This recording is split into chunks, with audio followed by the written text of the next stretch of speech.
It is the number of hybrid cars Toyota has sold since 1997, and the number of copies sold of Radiohead's album In Rainbows.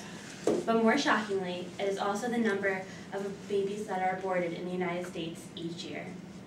This immense loss of life is simply unacceptable, and that is why abortion should be illegal in the United States.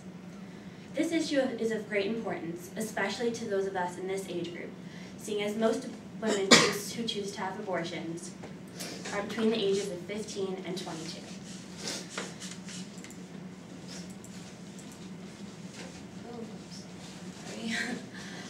There are many aspects of the abortion debate, and today I would like to address 3 of them. Firstly, does abortion count as killing? Secondly, what about cases of rape that result in pregnancy? And third, would denying a woman the right to have an abortion violate their right to privacy, currently guaranteed by the 14th Amendment? So first, does abortion count as killing? Many believe that it doesn't because they think that the fetus isn't technically alive.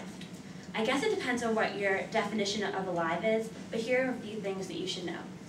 It is currently legal to perform an abortion up to the end of the 3rd trimester of pregnancy, which is about 12 weeks. By the 3rd week, the baby's heart is beating, and by the 7th week, the baby has developed some joints and muscles, but more importantly, it has also developed a functioning brain that is divided into 3 parts, one for understanding emotion, one for interpreting language, and one for hearing and seeing. I could continue, but at this point it is clear that the baby is alive. It has a beating heart and a functioning brain, 2 things that clearly define life. This proves that abortion is murder.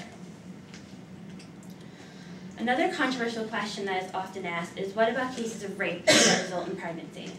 This is in truth very rare, and for every 1,000 women that get raped, only 1 or 2 actually result in pregnancy. But this aspect drives one of the strongest arguments against abortion. How could a woman be expected to carry her rapist baby? This is not to undermine the seriousness and devastation of rape, because it's a horrible crime. But the pain of that memory will stay with a woman, whether they choose to carry their baby or not. According to the director of Suicides Anonymous, Michael Yutman, getting an abortion could actually make their pain worse because they view the abortion as something they did, as opposed to the rape which was out of their control. It is understandable that a woman wouldn't want to raise their attacker's child, but if that's the case, they could give the baby up for adoption. There are nearly 2 million couples currently in the United States who are looking to adopt a child that could give the baby a loving home. A final argument regards the woman's right to privacy. In the 1972 landmark Supreme Court case, Roe v. Wade, the Supreme Court ruled that abortion would be legal in America because denying a woman the right to do so would infringe on their right to privacy. People who support Roe v. Wade say that abortion is a personal decision that should be made by a family, not by politicians. But if this is the case, then why does Roe v. Wade also say that women do not have to tell the father of the child before they get an abortion? Wouldn't that be the definition of a family decision? Because of this fact, abortion seems less like a private decision and more like a selfish one.